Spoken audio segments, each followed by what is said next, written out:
From the Ticats Audio Network, this is the Ticats This Week with RJ Broadhead and Luke Tasker.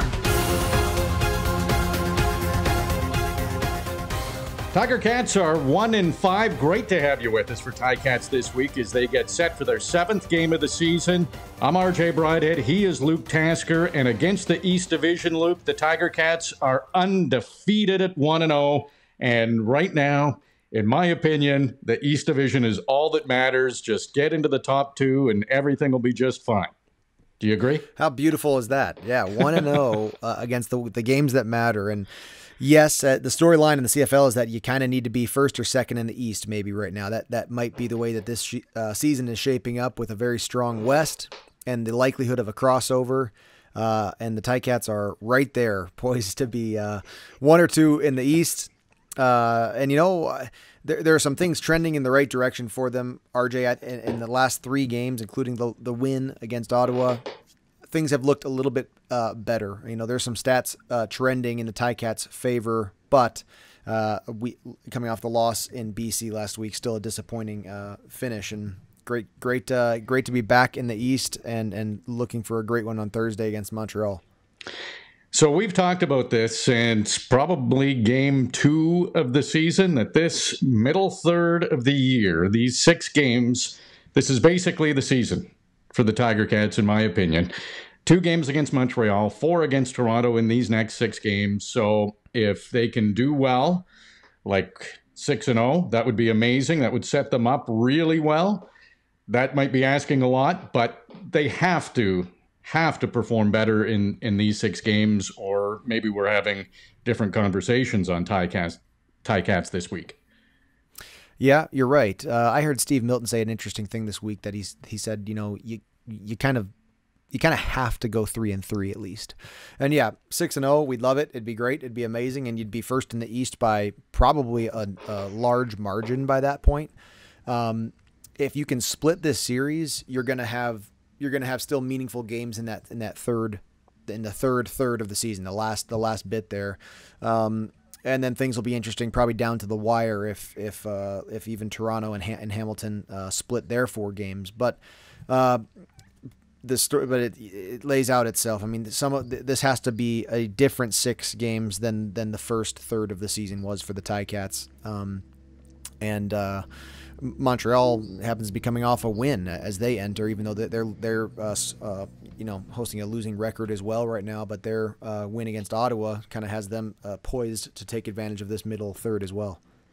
And they do have one more win than the Tiger Cats, so if they walk into Tim Hortons Field and win that game, I think Tiger Cats have to go better than 3-3. I think the minimum 4-2 in these 6 games, in my opinion.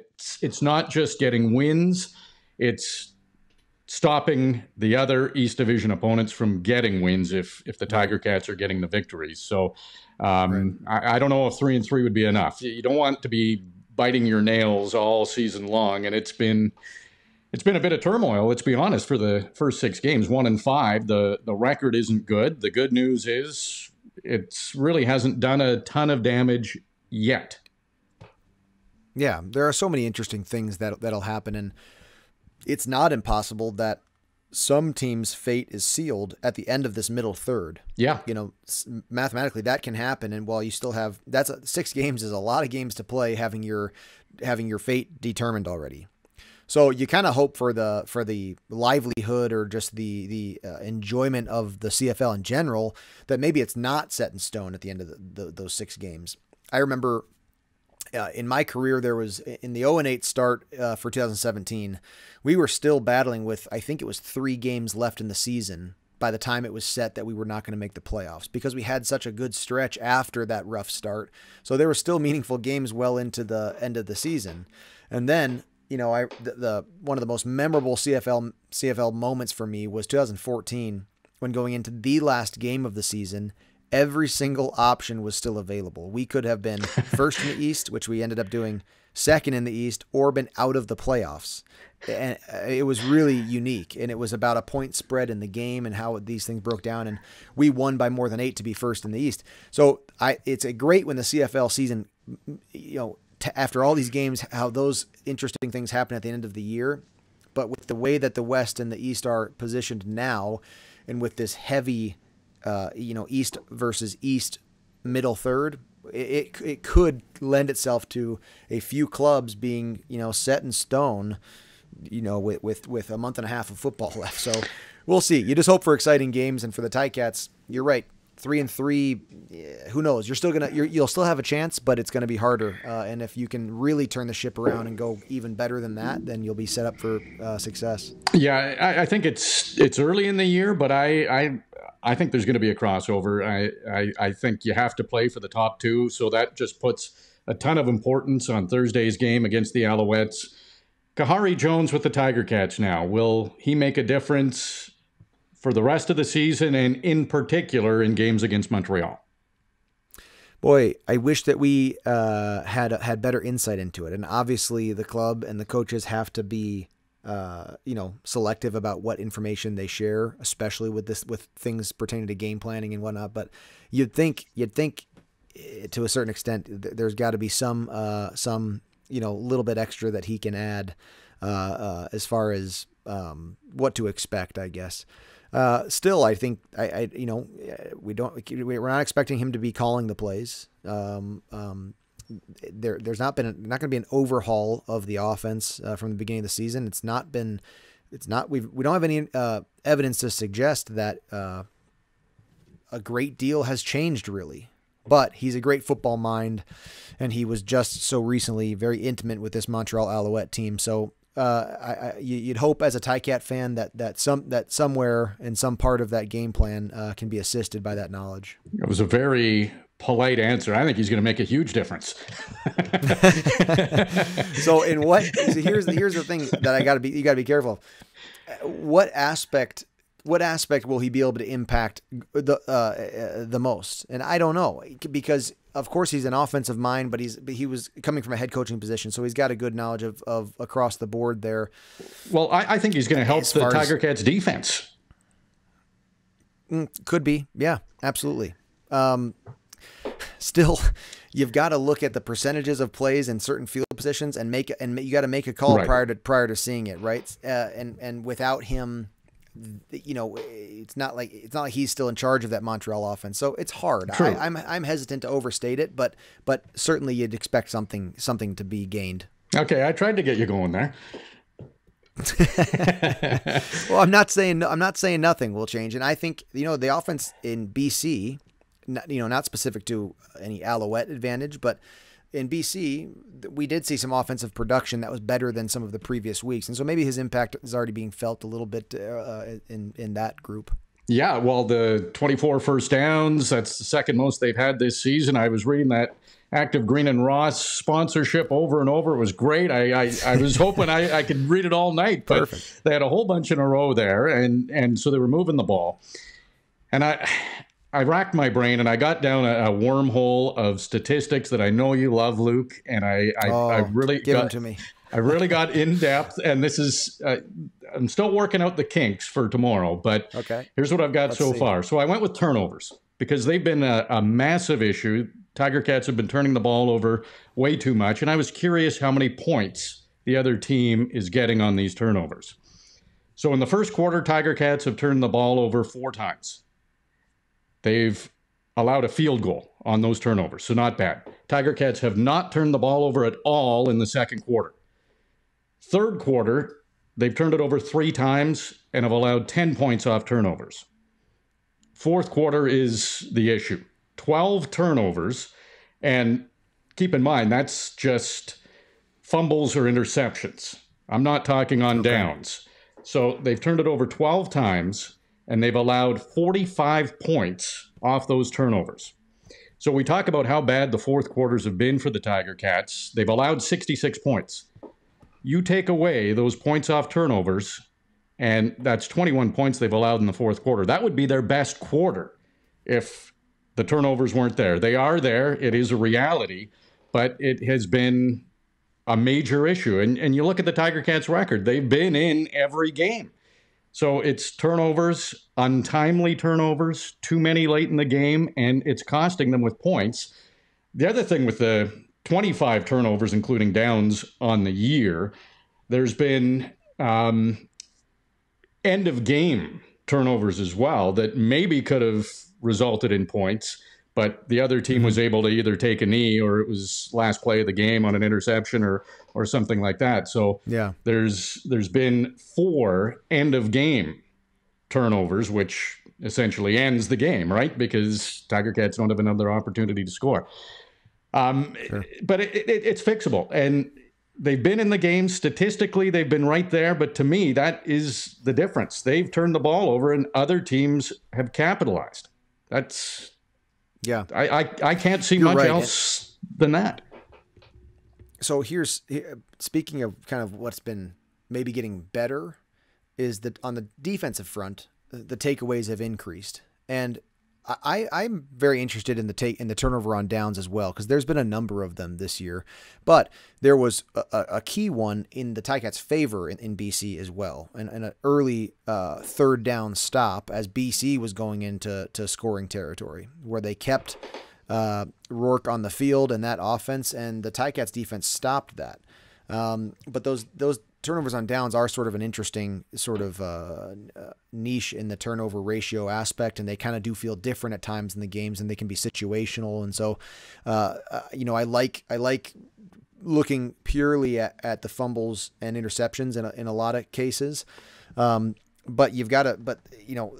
those short yardage, they've got to be gimmies. They have to be layups for the defensive unit for the offensive unit. And if you can steal a couple away defensively, like the Ticats have, I don't know, that's something that's moving in the right direction as well, along with that net offense and the first downs that you've mentioned. And so I early on in the season, first 4 games, Dane Evans was hand in hand a conversation about Dane Evans and the turnover ratio and the turnover issues. I think it's gone a little bit, back into a more team focus here, and defense included. But Dane is in my opinion, it has gotten better, and his fumbles have although they were so untimely, we're seeing less of that. And so if the turnover ratio can just continue to move in the right direction, and if they can come out on top of that turnover ratio for the first time, I think they're going to end up being hard to beat, actually. Luke, when we talk turnovers, Carryall Brooks is back in the lineup for the Tiger Cats, tied for the interceptions lead last year. He's got to help now that he's going to be in his first game. He's one of those guys that, we've seen it. He can ball hawk and pick that ball off and create opportunities that some other players can't. Not saying Tiger Cats players, but he is elite in that category. Yeah, he had a particularly great season last year with pass breakups and with interceptions. And so early on, you certainly were hoping for, early on in the season, you were certainly hoping for more of those big plays by the defensive unit. And though that's already been kind of getting better as the early part of the season progressed, Carryall Brooks is a guy who can, like you said, ball hawk and make that happen out there. I do think it's interesting, RJ. In no way did I think that in no way did we recognize a deficiency in the secondary with Alden Darby playing back there at the boundary half. At times, actually, he did some of those things kind of like Tunde Adeleke, where he took the space out so quickly that it almost jumped out at you on the film. Like, I thought he played pretty well, including making some turnovers on his own. So, all you can hope is that Carryall Brooks comes in and stays healthy and makes positive impacts like he has done throughout his career. But just kind of a lot of depth there, which is a great thing for such a long season.